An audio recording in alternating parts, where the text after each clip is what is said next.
നമസ്കാരം. ഗാസ്ട്രോ കോർണറിൻ്റെ പുതിയ എപ്പിസോഡിലേക്ക് എല്ലാവർക്കും സ്വാഗതം. ഫാറ്റി ലിവറിനെ കുറിച്ച് അറിയാത്തവരായിട്ട് ആരും ഉണ്ടെന്ന് എനിക്ക് തോന്നുന്നില്ല. ഫാറ്റി ലിവർ നമ്മുടെ സമൂഹത്തിൽ കുറേ അധികം പേർക്കുണ്ട്.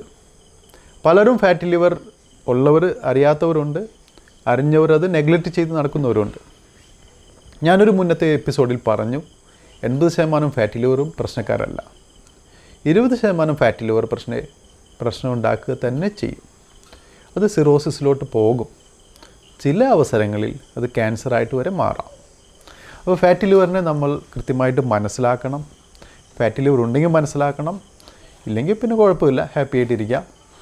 പിന്നെ അതിൻ്റെ ചികിത്സാ രീതികൾ, അതിൽ നമ്മുടെ ജീവിതശൈലിയിൽ വരുത്തേണ്ട മാറ്റങ്ങൾ, ഇതെല്ലാം നമ്മൾ വ്യക്തമായിട്ട് അറിഞ്ഞിരിക്കണം. ചില കാര്യങ്ങൾ നമ്മൾ ഫാറ്റി ലിവർ ഉണ്ടെന്നറിഞ്ഞാൽ നമ്മൾ എന്തൊക്കെ ചെയ്യണം? പലരുടെയും സംശയമാണത്. പലരും ചോദിക്കാറുണ്ട്, ഡോക്ടറെ എനിക്ക് ചെറിയ ഫാറ്റി ലിവറുണ്ട്, ലിവർ ഫങ്ഷൻ ടെസ്റ്റ് ഒന്നും കുഴപ്പമില്ല, ഭാവിയിൽ പ്രശ്നങ്ങൾ ഉണ്ടാകുമെന്നറിയില്ല, ഞാൻ എന്തൊക്കെ ചെയ്യണം? ഡോക്ടർ എന്ത് പറഞ്ഞാലും ഞാൻ ചെയ്യാം. അപ്പോൾ അങ്ങനത്തെ കുറച്ച് ടിപ്സാണ് ഞാൻ ഇന്നത്തെ എപ്പിസോഡിൽ ഞാൻ പറയാൻ പോകുന്നത്. ഭക്ഷണ കാര്യത്തിൽ നമ്മൾ വരുത്തേണ്ട കുറച്ച് മാറ്റങ്ങൾ. ഫാറ്റി ലിവർ കൂട്ടുന്ന ചില കാര്യങ്ങളാണ് കൊഴുപ്പ്, സാച്ചുറേറ്റഡ് ഫാറ്റി ആസിഡ്സ്. നമുക്കറിയാം, നെയ്യിലുണ്ട്, വെണ്ണയിലുണ്ട്, ഇതിലെല്ലാം സാച്ചുറേറ്റഡ് ഫാറ്റി ആസിഡ്സ് ആണ്. ഇത് ചേർത്തിട്ടുള്ള ഭക്ഷണങ്ങൾ നമുക്ക് കഴിച്ചാൽ നമുക്ക് ഫാറ്റി ലിവറിന് ഒട്ടും ഗുണകരമല്ല ഈ കാര്യങ്ങൾ. അപ്പോൾ ബിരിയാണി കഴിക്കുന്ന ആളുകൾക്ക്, നെയ്യ് ചേർത്തിട്ടുള്ള ഭക്ഷണങ്ങൾ കഴിക്കുന്ന ആളുകളിൽ ഇതെല്ലാം നമ്മൾ ഒഴിവാക്കണം. സാച്ചുറേറ്റഡ് ഫാറ്റി ആസിഡ്സ് നമ്മൾ കഴിക്കുന്ന ഭക്ഷണത്തിൽ നിന്നും, ഇപ്പോൾ റെഡ് മീറ്റ് നമ്മൾ കഴിക്കുകയാണെങ്കിൽ അതിൽ വളരെയധികം സാച്ചുറേറ്റഡ് ഫാറ്റി ആസിഡ്സ് അടങ്ങിയിട്ടുണ്ട്. റെഡ് മീറ്റ് നമുക്കറിയാമല്ലോ, മട്ടൺ കഴിച്ചാൽ റെഡ് മീറ്റാണ്, ബീഫ് കഴിച്ചാൽ റെഡ് മീറ്റാണ്, പോർക്ക് കഴിച്ചാൽ റെഡ് മീറ്റാണ്. പക്ഷേ ചിക്കൻ റെഡ് മീറ്റ് അല്ല. ചിക്കൻ്റെ തൊലി കളഞ്ഞ് ഉപയോഗിച്ചാൽ അത് നമുക്ക് പ്രശ്നങ്ങൾ ഉണ്ടാക്കില്ല, ലിവറിന് കുഴപ്പമുണ്ടാക്കില്ല. അപ്പോൾ സാച്ചുറേറ്റഡ് ഫാറ്റി ആസിഡ്സ് ഉള്ള നെയ്യ്, വെണ്ണ, ഇതേപോലെ റെഡ് മീറ്റ്, ഇതെല്ലാം കൂടെ ഒഴിവാക്കണം. ഇതാണ് നമ്മൾ ചെയ്യേണ്ട ആദ്യത്തെ കാര്യം. രണ്ടാമതായി trans fatty acids. Trans fatty acids നമ്മുടെ ലിവറിനെ വളരെ ദോഷകരമായി ബാധിക്കുന്ന ഒരു ഫാറ്റി ആസിഡാണ്, കൊളസ്ട്രോളാണ് ട്രാൻസ് ഫാറ്റി ആസിഡ്സ്. സാധാരണ നമ്മൾ ചില ബേക്കറിയിൽ നിന്ന് വാങ്ങിക്കുന്ന ഭക്ഷണങ്ങളിൽ ട്രാൻസ് ഫാറ്റി ആസിഡാണ് അടങ്ങിയിട്ടുള്ളത്. നമ്മൾ ഈ ഡോനറ്റ്സൊക്കെ കഴിക്കുമ്പോൾ, ഫ്രഞ്ച് ഫ്രൈസൊക്കെ കഴിക്കുമ്പോൾ അതിലടങ്ങിയിട്ടുള്ള ആ കൊഴുപ്പ്, അത് ട്രാൻസ് ഫാറ്റി ആസിഡാണ്. അത് ലിവറിനെ വളരെ മോശമായിട്ട് ബാധിക്കുന്ന ഒരു സംഭവം തന്നെയാണ്.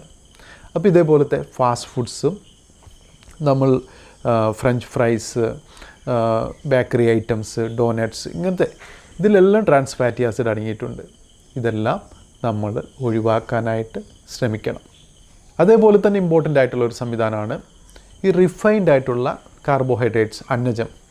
നമ്മൾ പലപ്പോഴും കണ്ടിട്ടുണ്ട്, അരി, നല്ല വെളുത്ത അരി, അതിൻ്റെ തവിടൊക്കെ മാറ്റി നല്ല രസകരമായിട്ട് കൊണ്ടുവരുന്നുണ്ട്.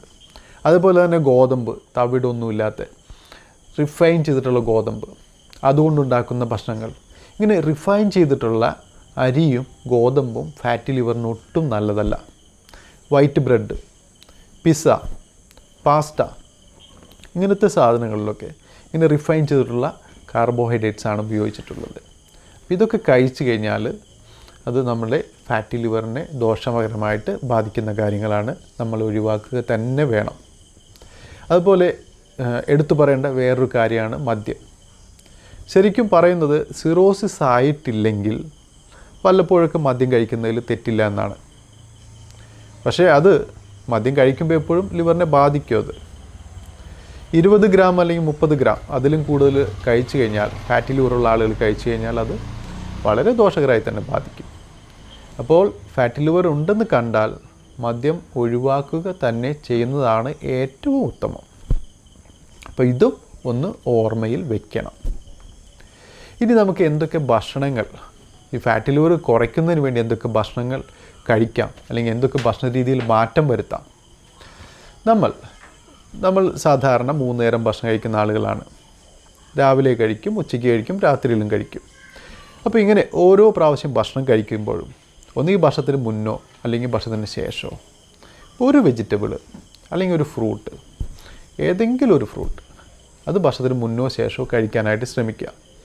അപ്പോൾ 2 ഗുണങ്ങളാണ് അതുകൊണ്ടുണ്ടാകുന്നത്. ഒന്ന്, നമ്മളൊരു ഫ്രൂട്ട് അല്ലെങ്കിൽ ഫ്രഷ് വെജിറ്റബിൾ നമ്മൾ കഴിക്കുന്നു, അതിൽ നിന്നും ആൻറ്റി ഓക്സിഡൻസുകൾ കിട്ടുന്നു, ചിലപ്പോൾ വിറ്റാമിൻ ഇ ഉണ്ടാകും. അതുമാത്രമല്ല നല്ല നാരടങ്ങിയിട്ടുള്ള ഭക്ഷണം കൂടി തന്നെയാണ് അത്. അപ്പോൾ ഇത് കഴിക്കുമ്പോൾ നമ്മുടെ വിശപ്പ് കുറയുന്ന മൂലം നമ്മൾ കഴിക്കുന്ന അരിയാഹാരം അല്ലെങ്കിൽ ഗോതമ്പിൻ്റെ ആഹാരം ഇതെല്ലാം നമ്മൾ കുറവേ കഴിക്കുകയുള്ളൂ. അപ്പോൾ ഭക്ഷണത്തിൻ്റെ അളവ് നമ്മൾ കുറയും, നല്ല ഫ്രഷ് എനർജിയുള്ള വൈറ്റമിൻസും മിനറൽസും നല്ല നാരുകളും നമ്മുടെ ഭക്ഷണത്തിൽ കയറി ചെല്ലുകയും ചെയ്യും. അപ്പോൾ രാവിലെയും ഉച്ചയ്ക്കും വൈകിട്ടും ഏതെങ്കിലും ഒരു ഫ്രഷ് ഫ്രൂട്ടും അല്ലെങ്കിൽ ഒരു വെജിറ്റബിളോ കഴിക്കാനായിട്ട് ശ്രമിക്കുക. അത് വളരെ പ്രധാനപ്പെട്ട ഒരു കാര്യം തന്നെയാണ്. രണ്ടാമതായിട്ട് നമ്മൾ കഴിക്കുന്ന ഭക്ഷണത്തിൻ്റെ അളവ്, ചോറ്, അരി കൊണ്ടുള്ള ഭക്ഷണം അല്ലെങ്കിൽ ഗോതമ്പിൻ്റെ ഭക്ഷണം, പിന്നെ പഞ്ചസാര, ഇതെല്ലാം ഒരു 1/3 കട്ട് ഷോർട്ട് ചെയ്യണം, കുറയ്ക്കണം.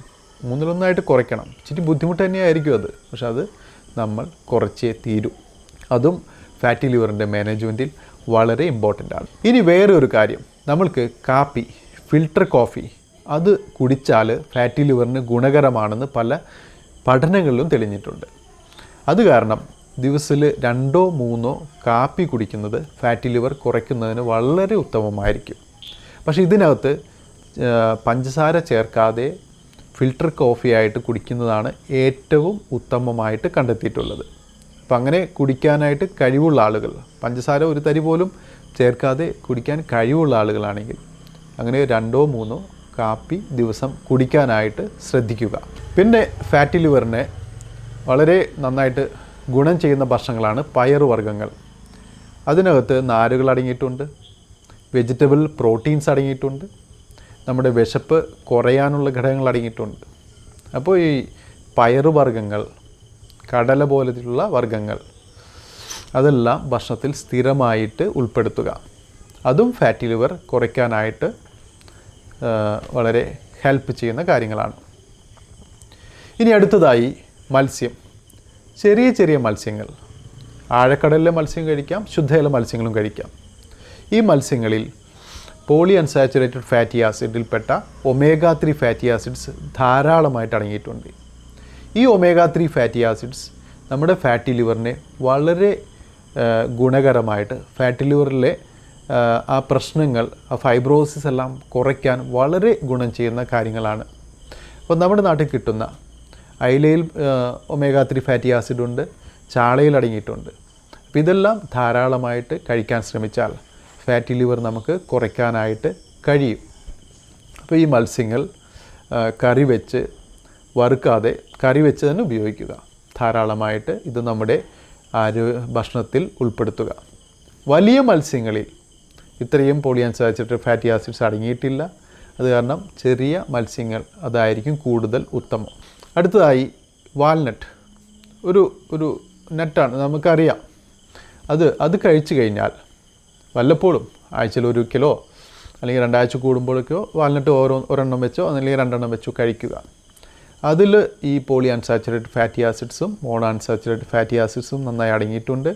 അതും ഫാറ്റി ലിവറിന് വളരെ നല്ലൊരു ആഹാരം തന്നെയാണ്. അതേപോലെ തന്നെ അവോക്കാഡോ, നമ്മുടെ മെക്സിക്കോയിൽ വളർന്നു വന്നിട്ടുള്ള, മെക്സിക്കോയിലാണ് ഇതിൻ്റെ ഒറിജിൻ എന്നാണ് പറയുന്നത്. അവോക്കാഡോ നമുക്കെല്ലാം അറിയാവുന്നൊരു സംവിധാനമാണ്. ഇപ്പോൾ നമ്മുടെ കേരളത്തിലെ എല്ലാ സ്റ്റോറുകളിൽ ഇത് വാങ്ങിക്കാനൊക്കെ കിട്ടുന്നുണ്ട്. കഴിച്ചു കഴിഞ്ഞാൽ അതിൽ മോണോ അൺസാച്ചുറേറ്റഡ് ഫാറ്റി ആസിഡ്സ് ആണ് കൂടുതൽ. അതും ഫാറ്റി ലിവർ കുറയ്ക്കാനായിട്ട് വളരെ സഹായിക്കുന്ന ഘടകങ്ങളാണ്. പിന്നെ വേറെ പറയാനുള്ളൊരു സംവിധാനമാണ് ഈ വിത്തുകൾ. സൺഫ്ലവർ ഓയിലിൻ്റെ വിത്തുണ്ട്, ഒരു ചെറിയ ബ്രൗൺ കളറിലൊക്കെ, അതും നമുക്ക് വാങ്ങിക്കാൻ കിട്ടും. ഇതും വല്ലപ്പോഴും ഒക്കെ നമ്മുടെ ഭക്ഷണത്തിൽ ഉൾപ്പെടുത്തുക. അതേപോലെ തന്നെ ബദാം, ഇതും നമ്മുടെ ഭക്ഷണത്തിൽ വല്ലപ്പോഴൊക്കെ ഉൾപ്പെടുത്തുക. ഇതും ഫാറ്റി ലിവറിന് ഗുണകരമായിട്ടുള്ള ഭക്ഷണങ്ങളിൽ പെട്ട ചില ഘടകങ്ങളാണ്. അതേപോലെ നമ്മൾ പാല് കഴിച്ചാൽ, പാലൊരു സമീകൃത ആഹാരമായിട്ടാണ് കരുതപ്പെടുന്നത്. പക്ഷേ പാലിനകത്ത് കാൽഷ്യം ഉണ്ട്, പാലിനകത്ത് പ്രോട്ടീനുണ്ട്, പാലിനകത്ത് കൊഴുപ്പും അടങ്ങിയിട്ടുണ്ട്. പക്ഷേ ആ കൊഴുപ്പ് മാറ്റിയിട്ടുള്ള പാല്, സ്കിംഡ് മിൽക്ക്, അതായിരിക്കും ഫാറ്റി ലിവർ രോഗികൾക്ക് ഉത്തമമായിട്ടുള്ള പാല്. അപ്പോൾ ഫാറ്റി ലിവർ ഉണ്ടെങ്കിൽ പാൽ ഉപയോഗിക്കുന്നതിൽ യാതൊരു തെറ്റുമില്ല. പക്ഷേ കൊഴുപ്പ് മാറ്റിയിട്ടുള്ള അല്ലെങ്കിൽ കൊഴുപ്പിൻ്റെ അളവ് കുറച്ചിട്ടുള്ള പാല്, സ്കിംഡ് ആയിട്ടുള്ള മിൽക്ക്, അത് ഉപയോഗിക്കുന്നതായിരിക്കും ഏറ്റവും ഉത്തമമായിട്ടുള്ളത്. പിന്നെ അതേപോലെ തന്നെ വളരെ പ്രധാനപ്പെട്ട അവസാനം പറയാൻ ഉദ്ദേശിച്ചതാണ് ഒലീവ് ഓയിൽ. പല രീതിയിലുള്ള ഓയിൽ നമ്മൾ ഉപയോഗിക്കുന്നത്, നമ്മൾ സാധാരണ ഉപയോഗിക്കുന്നത് കോക്കനട്ട് ഓയിലാണ്. ഈ ഒലീവ് ഓയിലിൻ്റെ പ്രത്യേകത എന്താണെന്ന് വെച്ചാൽ, ഒലീവ് ഓയിൽ അടങ്ങിയിട്ടുള്ളത് മോണോ അൺസാച്ചുറേറ്റഡ് ഫാറ്റി ആസിഡ്സ് ആണ്. അതിൻ്റെ ഗുണം അത് നമ്മളുടെ ഫാറ്റി ലിവറിനെ കുറയ്ക്കാനായിട്ട് സഹായിക്കുന്നതാണ്. അപ്പോൾ നല്ല പ്യുവറായിട്ടുള്ള ഒലീവ് ഓയിൽ, അതും ഇടയ്ക്ക് നമ്മൾക്ക് വാങ്ങിച്ച് ഉപയോഗിക്കാൻ കഴിഞ്ഞാൽ ഫാറ്റി ലിവറിന് അത് വ്യക്തമായിട്ട് ഗുണം ചെയ്യുന്ന ഒരു കാര്യമാണ്. ഇച്ചിരി വിലയൊക്കെ കൂടുതലായിരിക്കും, പക്ഷെ എന്നാലും വല്ലപ്പോഴും ഇതും ഒലിവ് ഓയിലും നമ്മുടെ ഭക്ഷണത്തിൻ്റെ ഭാഗമാക്കിയാൽ നമുക്ക് ഫാറ്റി ലിവർ കുറയ്ക്കാനായിട്ട് സാധിക്കുന്ന ഒരു കാര്യമാണ്. അതുപോലെ തന്നെ വിറ്റാമിൻ സി കൂടുതലുള്ള ഭക്ഷണ പദാർത്ഥങ്ങൾ നമുക്കറിയാം. നല്ല നെല്ലിക്കയിൽ നിറയെ വിറ്റാമിൻ സി ഉണ്ട്, പേരയ്ക്കയിൽ വിറ്റാമിൻ സി ഉണ്ട്, സിട്രസ് ഫ്രൂട്ട്സിൽ വിറ്റാമിൻ സി ഉണ്ട്. അപ്പോൾ വിറ്റാമിൻ സി ഉള്ള ഭക്ഷണ പദാർത്ഥങ്ങളും നമ്മുടെ നിത്യജീവിതത്തിൻ്റെ ഭാഗമാക്കിയാൽ ഫാറ്റി ലിവർ നമുക്ക് കുറയ്ക്കാനായിട്ട് കഴിയും. ഇത്രയും കാര്യങ്ങളാണ് ശാസ്ത്രീയമായിട്ട് നമുക്ക് ഫാറ്റി ലിവർ കുറയ്ക്കാനായിട്ട് നമുക്ക് ഭക്ഷണത്തിൽ വരുത്തേണ്ട മാറ്റങ്ങൾ ഒരു റെക്കമെൻഡേഷനായിട്ട് നമ്മൾ പറഞ്ഞിട്ടുള്ളത്.